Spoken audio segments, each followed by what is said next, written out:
Perinatal mental health is an important topic that really does need to be discussed more.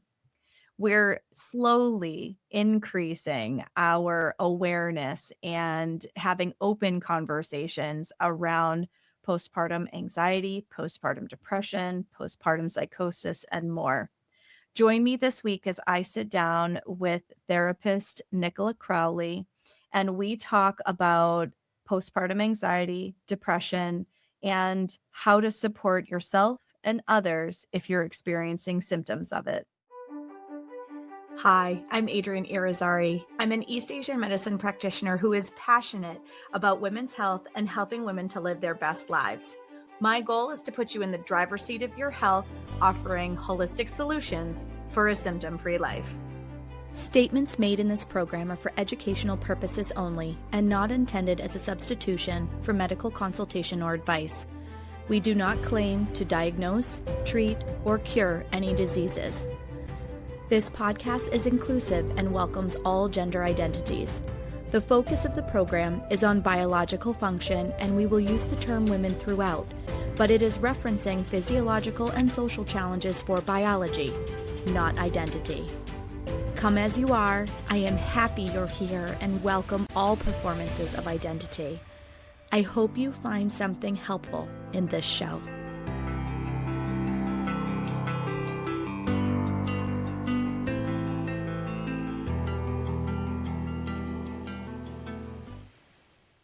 Welcome back to another episode of the Reproductive Rebel podcast. I am overjoyed to talk about a very important topic today, and I would love to welcome my guest, Nicola Crawley. Welcome to the show, Nicola. Hi, Adrienne. Thank you for having me. So Nicola reached out to the show and shared a really important story, one that I've wanted to share on this podcast for quite a while. So I am going to turn the mic over to you, Nicola. Tell the audience a little bit about who you are and what you do. Thank you. So, yeah, as you said, I'm Nicola Crawley and I have a company called Inner Belief. Prior to that, I was in the corporate world for many years.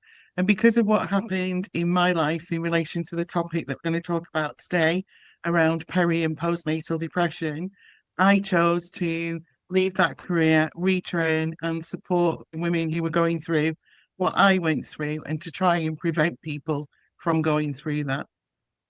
That's so beautiful. So many of us change our careers. I worked in the corporate world at one time, and it just was not aligned in so many ways. I didn't feel like I was contributing at a heartfelt way to the world. And so many of us move out of that rat race kind of pace into things that are aligned with our soul Yeah. because of lived experience. So share with us a little bit about your journey to doing the work that you do now.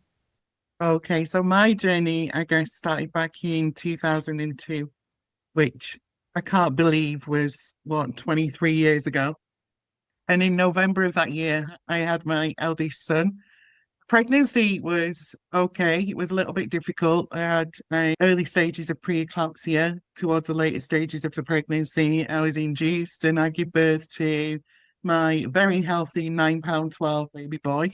And almost immediately, I just felt this complete feeling of overwhelm and absolute responsibility that this person in front of me was 100% reliant on myself and my husband and could do nothing for himself. And then the love that I felt for him, I can only describe it as being too big for my body. It just felt like it was so much bigger than me.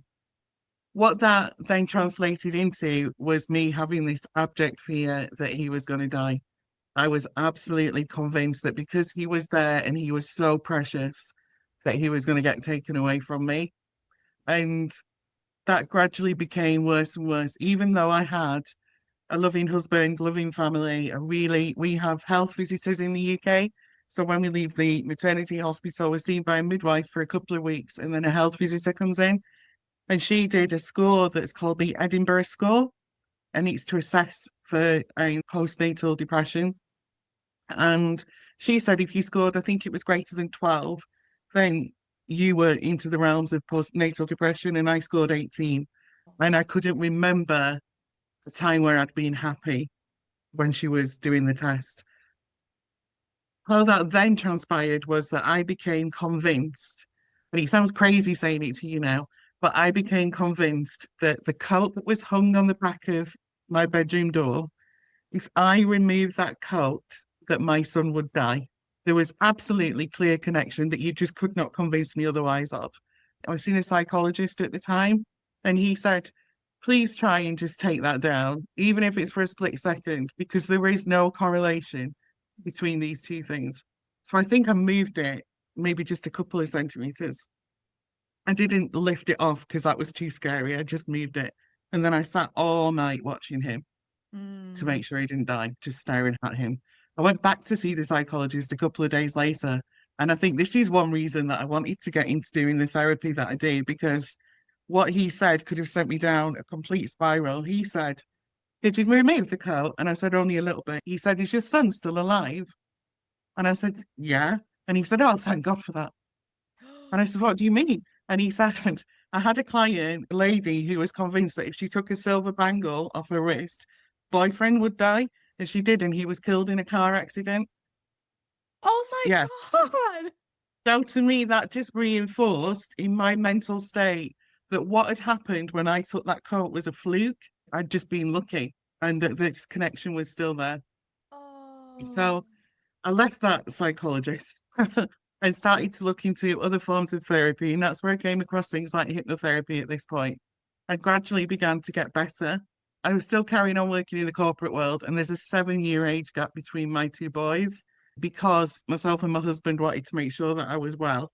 And I was well, and I got pregnant again in late 2009. Within 6 weeks, I was feeling amazing, but within 6 weeks, I spiraled again. And I can only describe it as a breakdown. I was just, I was suicidal. I had a suicide note in my car when I was driving to an appointment. And I just thought, because I'd tried, in my head, I'd tried everything. And then I was thinking, my husband doesn't need to go through this again. It's not fair on my 7 year old son. I'm just a burden to people. And I just couldn't see a way out. Everything just felt black and completely overwhelming. And some people describe depression as being like a black dog that just appears. I described it as being like a black blanket that just completely smothered me, and I couldn't feel, see any of the senses to get out of it. And I went for therapy, and I had something called timeline therapy, which is a form of neurolinguistic programming.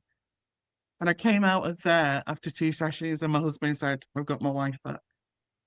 And that completely saved my life. There is no two ways about it. And from that, I was like, wow, this has just been revolutionary for me. I need to find a way that I can stop other people experiencing what I did. So I retrained in that. And then I was given an opportunity because I was at director level. I could leave that and start my own business with some money behind me. So I did that. And it was only 2 years ago at the age of 49 that I was diagnosed with ADHD and autism.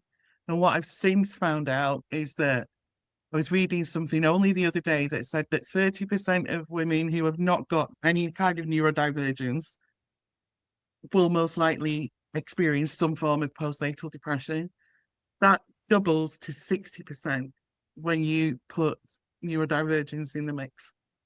So I Wow. can now see those feelings of overwhelm, those feelings of just everything being too much, the overthinking, the guilt was magnified from the feelings of postnatal depression and ADHD.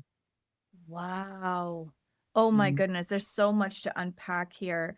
Number one, I just want to witness you and say thank you so much for sharing such a vulnerable story, because there are so many people who suffer in silence with varying levels of postpartum depression, postpartum anxiety. I can say that with my first child, I was a little more on the depressive side of things, but I was in a set of circumstances where I didn't have a choice. I kind of had to soldier through.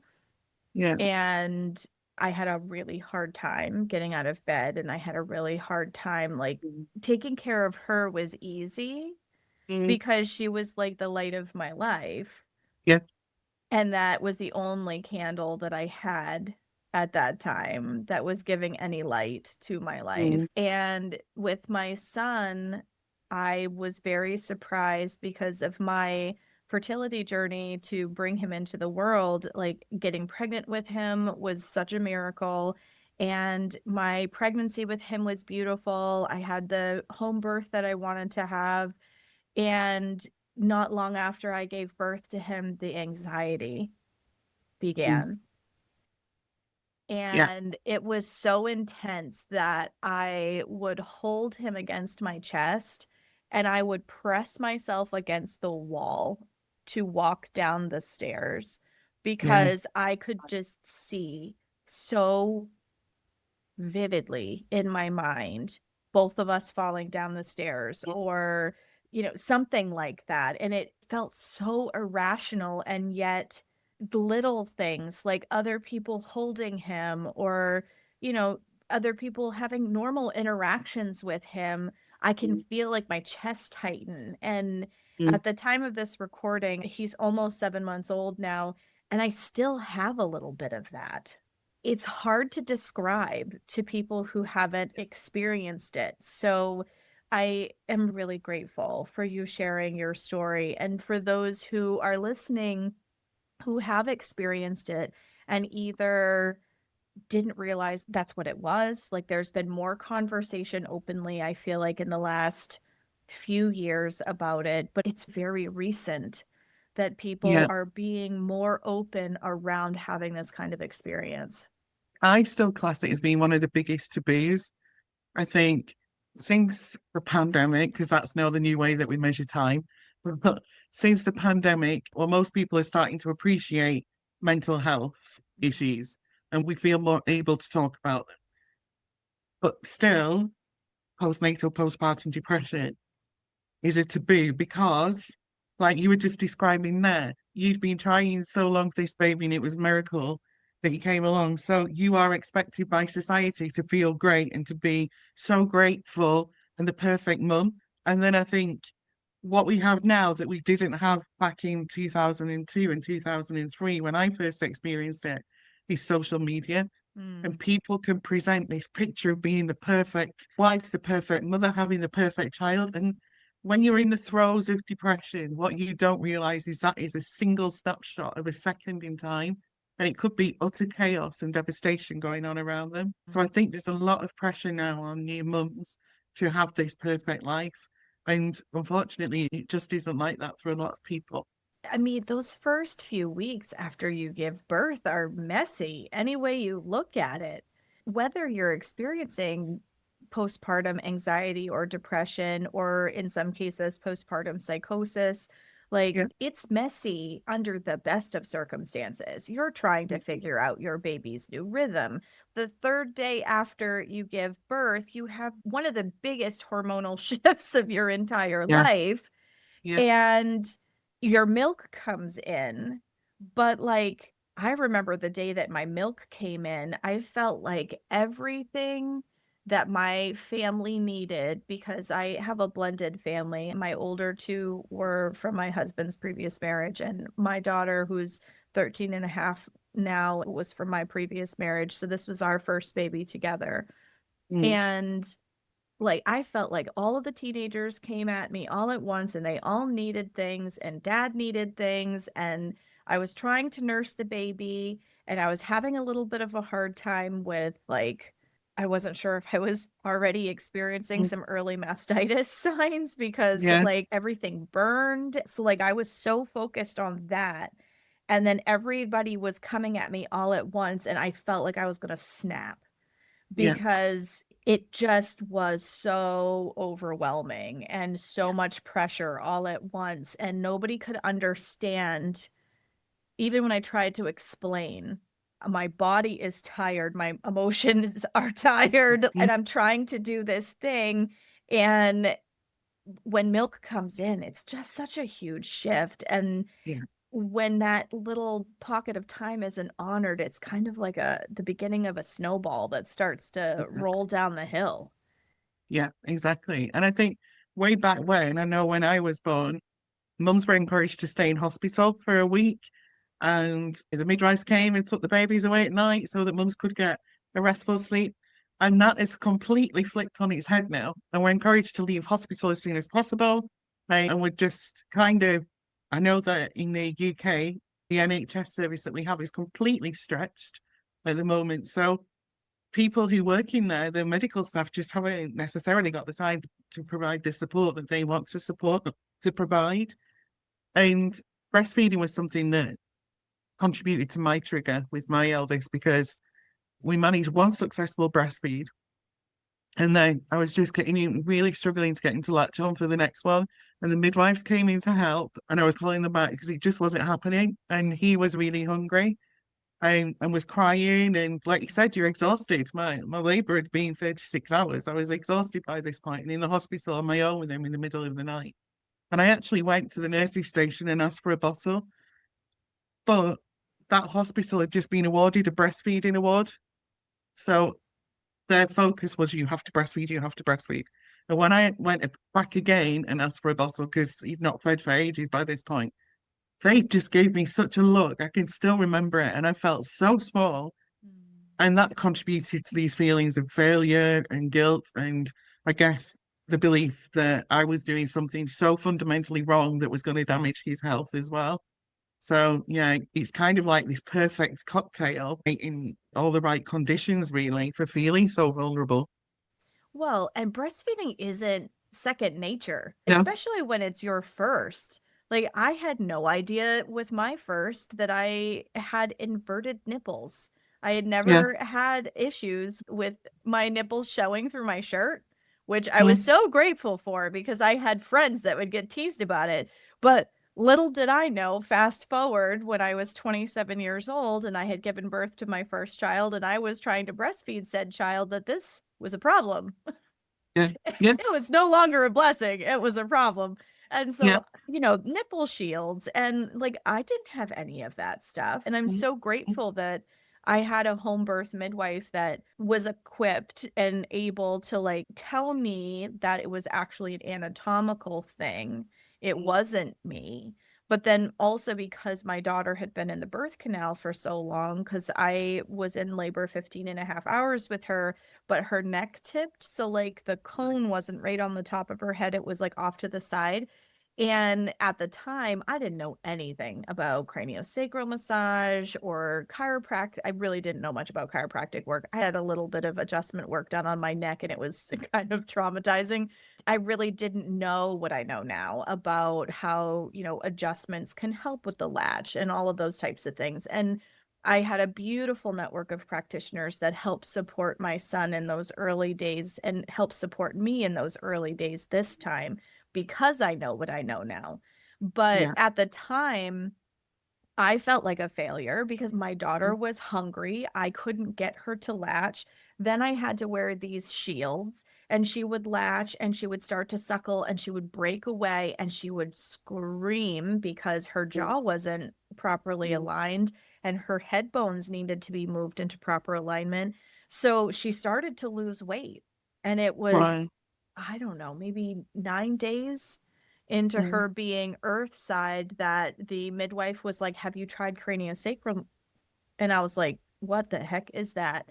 And mm, she hooked me up with an incredible practitioner and one adjustment. And I watched my daughter, like, she barely touched my daughter, and my daughter, like, took this big breath in. And I expected her to start to scream. mhm, And she sighed and her whole body like relaxed into the table. And I started to cry because I'm like, this poor kid has been in pain. Like the mm, fact that she is so relaxed now, she's been in pain. And then I felt like a failure, right? yeah, Like there's so many things in that early stage of motherhood, whether you've done it once or you've done it 3 times, 4 times, it doesn't mm, matter. Like every child is a little bit different. mm, Their circumstances of birth are different.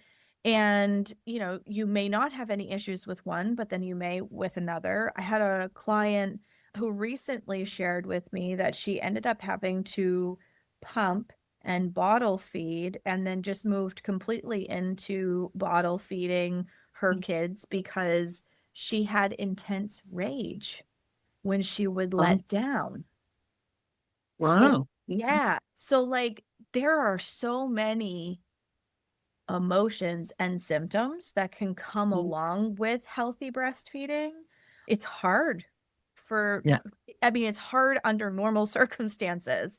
And then add Mhm. the hormonal changes and what's happening in your story, in your frame of reference at that time, that all contribute heavily to how we internalize those messages and the filter that Exactly. we run them through. Yeah, and that's absolutely it. It's those filters and those beliefs that we create about ourselves that then feed the narrative for the rest of the time until we're able to stop and realize that that's not true. It's a belief that's not true. But it's hard because, like you said before, you're in the depths of exhaustion and attention, everybody focused on you as well, and this baby needing you. That it's hard to get that clarity of mind for any length of time, let alone the time that you need to process and work through the emotions and the thoughts that you're having. Absolutely.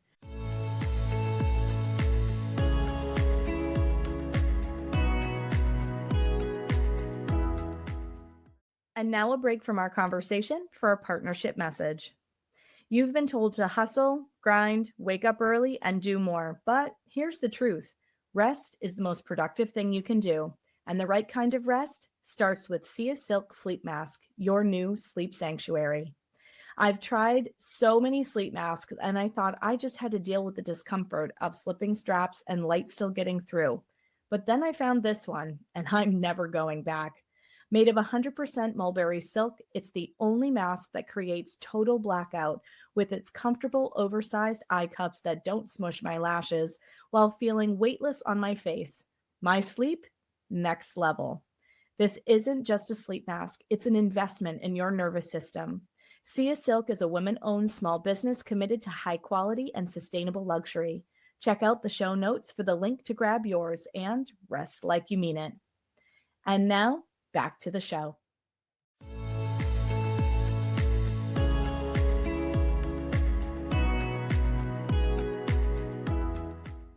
One of the things that you mentioned in our screening call prior to this recording was, but I was a great mom because my child was completely taken care of. It was Yeah. me. You want to Yeah. elaborate a little bit on that? Because that really stuck out to me. Yeah, I think at the time, if you'd have asked me, would I have said that I was a great mum? Probably not, because I was this absolute failure. But when I look back, he was never ever in any danger. He was smothered with affection, if anything. He was clean, he was washed, he was fed, he was, as you said earlier, he was the center of my world. And so he was so well looked after. And I look back at myself, and like you just said, it was a struggle to get out of bed. I didn't wash, didn't clean my teeth, didn't wash my hair, wasn't really bothered about what I was wearing. Didn't want to speak to people, didn't want to be around people. So the only person who was neglected in this whole scenario was me. And it wasn't neglect through not having the support of the people around me. It's just they could encourage me all they wanted, but I had to focus on this person and really not care, not have the energy, or like I said before, the mind space to think about me and what was right for me and have a little bit of self-care. And I think that's another really important message because in the beginnings of motherhood, we do neglect self-care because we are focused on everything else that's happening. And it's probably one of the most critical things. But it adds to the guilt because we feel so guilty for taking the time away to look after ourselves. And I hear people saying, oh, my baby's only 4 weeks old. I can't leave them with somebody else for an hour. But you can because it's important. It's important that you step away because then you can come back with the full cup, if you like, and continue to pour from that rather than trying to be on the brink of exhaustion and do your very best. So yeah, I think it's remembering and being able to just stop and think about what am I doing that's actually right? What am I doing that's good? What can I see that demonstrates to me and tries to break through those beliefs that I have? are negative to demonstrate that I am a good mum. And I can look back and see that now. And I think it's amazing as your children get older and they reinforce that and tell you that you are. On some days, I mean, the youngest is a teenager, so there's days where I'm not at all the worst person in the world. I But resonate with that. yeah, but underneath it all, then yeah, absolutely, I'm proud of my children and the relationship that we have. Oh, I love that. I like what you said about being able to pour into your cup because it does feel selfish. And there are people who question that whole concept of put your own oxygen mask on first before you help others on an airplane. And I've heard people be like, that's so not right.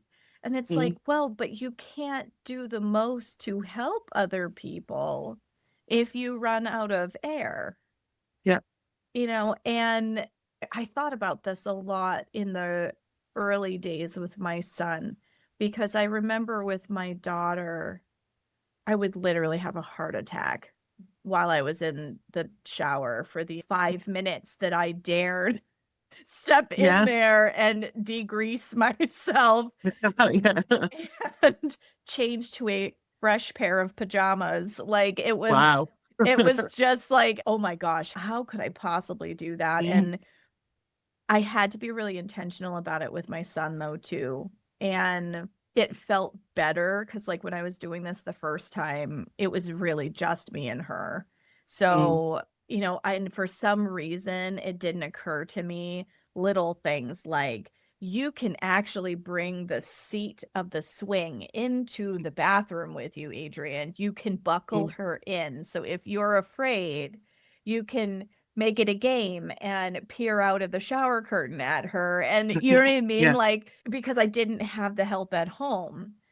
This time I had more help and more people around me, which was mm, helpful, but I still would have so much anxiety while I was taking a shower. It's yeah, getting better, but like I said, I'm almost 7 months postpartum. I'm still having some of those feelings. Like when I would try to drive a car in the yeah. first few weeks after, when I say first few weeks after, I think I was almost to the end of the third month before I actually dared to drive a car. And the entire time I was like white knuckles on the Mm, steering wheel because he was in the back. mm. And just getting there, like I don't know if I breathed. I drove 10 minutes. Like Well, I that's hope you all it did. was. And it was like it was so stressful. So Yeah, when you work with people who experience these kinds of emotional expressions, because some of it is being driven by hormones, and as an herbalist I also believe that some of it is being driven by body constitution. So there's a lack of something, whether it's yeah, the movement of chi and blood or the nourishment of chi and blood. And I know that's why anxiety is presenting for me because of my age and the fact that I have celiac. So I know that's a piece of it. But how long do you typically see people experience these kinds of symptoms after they've had a baby? so we're coming back to the age-old saying of how long is a piece of string. And I wanted to say that to you because you just said he's 7 months and I'm still experiencing this. And I said at the beginning, there's a 7 year age gap between my children to make Yeah. sure that I was okay. Because for quite a bit of it, I was better, but I wasn't okay. It took a lot of work over that time before I started to learn the skills that I have now. So I think for most people who come to see me, we see an improvement within the first 4 to 5 sessions. And then we build on that and build on that. And it's only about 3 months. And then they feel like they've got the toolkit that they need. I don't want to say that they've not got the postpartum depression anymore, but what they've got is a toolkit so that they can recognize things, they can manage, got different strategies for coping with things, for managing the anxiety around things like breathing techniques. We look at things around, we've mentioned it earlier, the limiting beliefs and removing those limiting beliefs because when they start to get into your brain, they become truth. Mm-hmm. Because what we're working with is the unconscious mind or the subconscious, whichever you want to call it, and that doesn't know the difference between fact and fiction. So whatever you're telling it is what it believes, which can work really well if we're putting loads of positive stuff in there. But when we're talking, I'm a failure, I'm a rubbish mum, this is going to happen, that's going to happen. That's what it starts to believe. So we've got to kind of shift that mindset into focusing on what is the truth here? What is the actual truth? What do you have proof of that's the truth rather than what your mind is telling itself? And that's becoming your version of the truth. I love that. It's kind of like that idea of it takes 21 days to build a habit. Yeah, Absolutely. Absolutely. I love that. So I know you have more than just therapy in your toolkit. So Mhm. can you talk a little bit about how you weave all of your skill sets into sessions with your clients? Yeah. So I'm a reflexologist, a hypnotherapist, and a master NLP practitioner. So I will have a consultation with that person and work out which bits of which are going to work for them. Because sometimes they may come in and go, I don't want reflexology. It's not going to benefit me, but they don't really understand what it is. Hmm. So it's good to have those conversations and then explain, you know what, reflexology helps with postpartum depression as well, because what it does is it encourages the body to heal itself. So working the different reflexes on the feet is not just working physical parts of the body, but it's working things like the endocrine system that's responsible for the hormones, and it's working the nervous system. So if we can start to sedate those and bring those into balance, then you're dealing with some of the chemical side of things that you were talking about earlier. And then we'll bring in a little bit of hypnosis, some NLP. The NLP comes in with the limiting beliefs, a lot with the coping strategies. We'll look at breathing techniques, and people will say to me, how can I focus on my breathing when literally my breathing is like this? And the more I focus on it, then the less I can do it. None of it is rocket science, but really simple techniques like the hand technique, where you start at the bottom of the base of your thumb and you breathe in and you follow your finger round. You draw a line around each finger, breathing in as you're going up, breathing out as you're going down. And sometimes just I say to people to write down those techniques that we've worked through, write them down and have them somewhere to hand at all times. Because when you're in the midst of feeling something, if you start to feel that anxiety come through again, you're not thinking straight. So you don't know what you can do to bring it back down again. And then that just exacerbates it.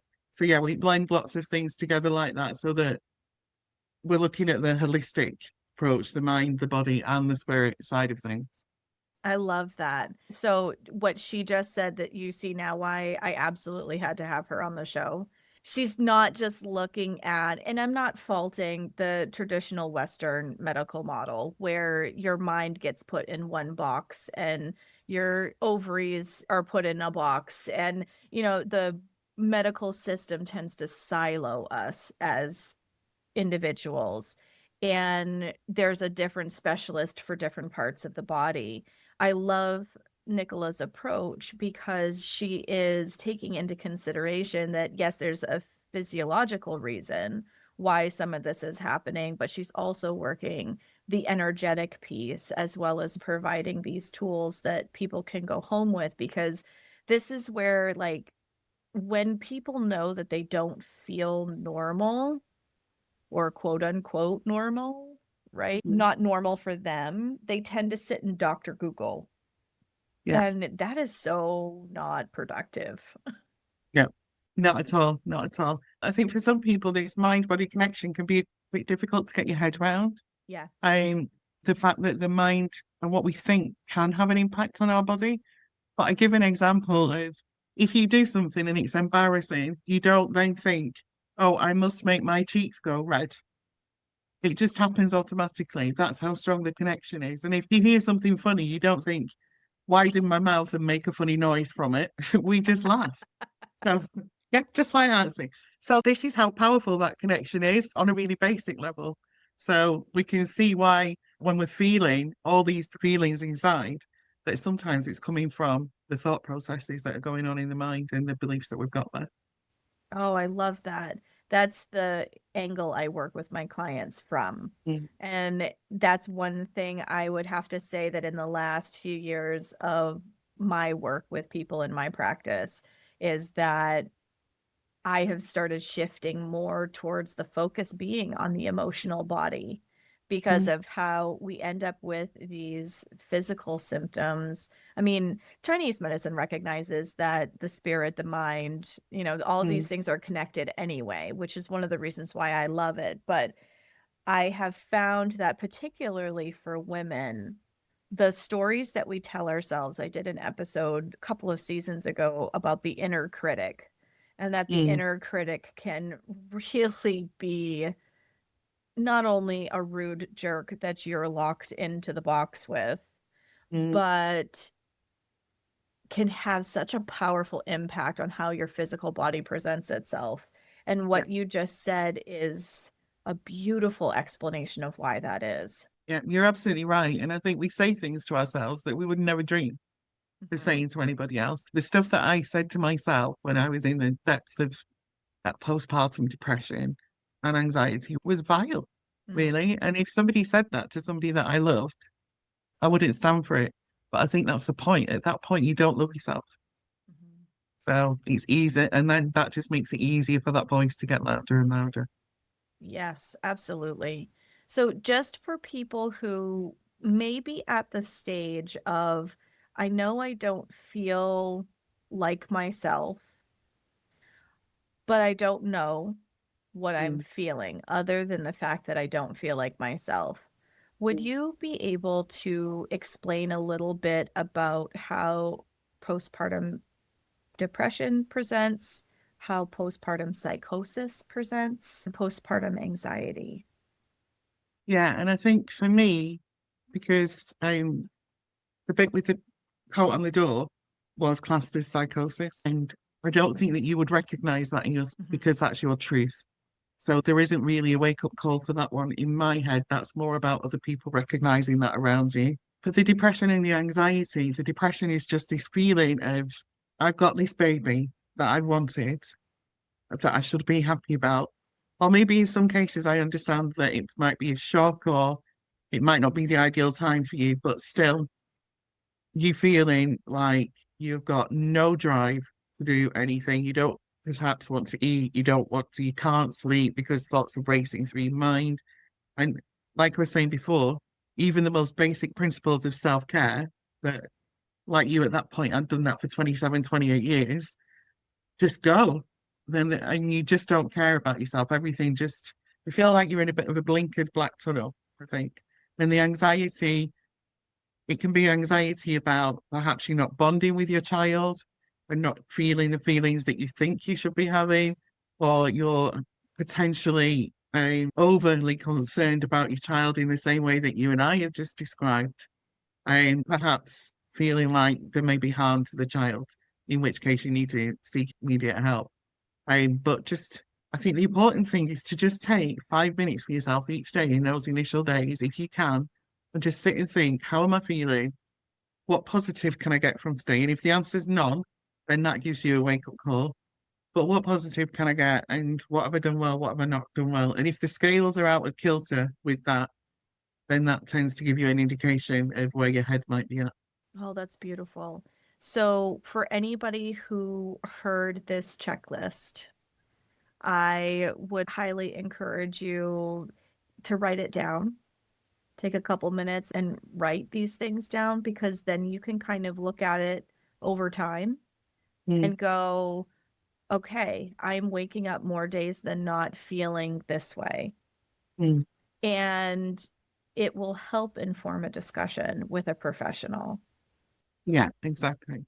And sometimes you can, because it can feel, I remember when I was having the therapy when I was pregnant with my second child, and my therapist said, think of a time when you were really happy. And I said, I've never been happy in my life.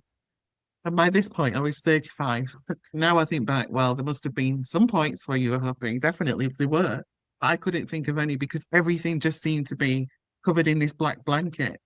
And I think sometimes if you're checking in on your emotions and your feelings, you can see little glimmers of light that you may have forgotten about, because as humans, we're programmed to focus on the negative.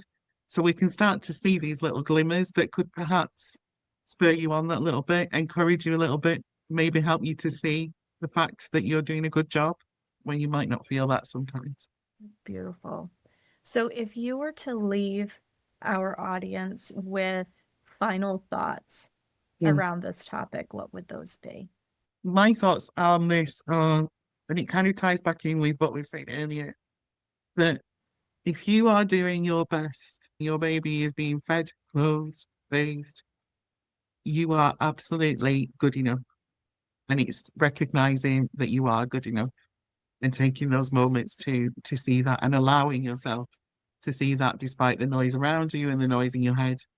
Take those moments and recognize that you are good enough, more than good enough. Thank you for that. I think that there are definitely people listening that need to hear exactly that. Yeah. So if members of our audience are looking to reach out to you, how can they get a hold of you?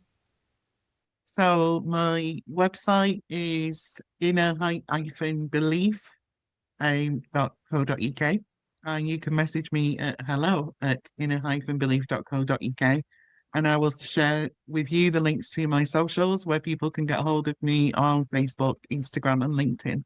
Beautiful. Thank you so much. We'll have all of that information in the show notes.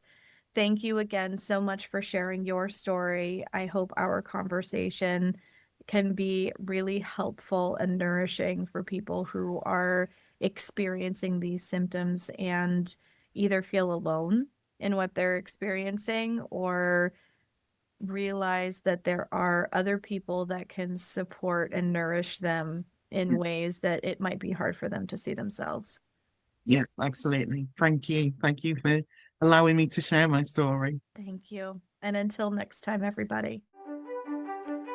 Thank you for joining me for another episode of Reproductive Rebel. Reproductive Rebel is recorded by certified peri-steam hydrotherapist and acutonics practitioner, herbalist, and Chinese nutritional therapist Adrienne Irizarry of Moon Essence LLC.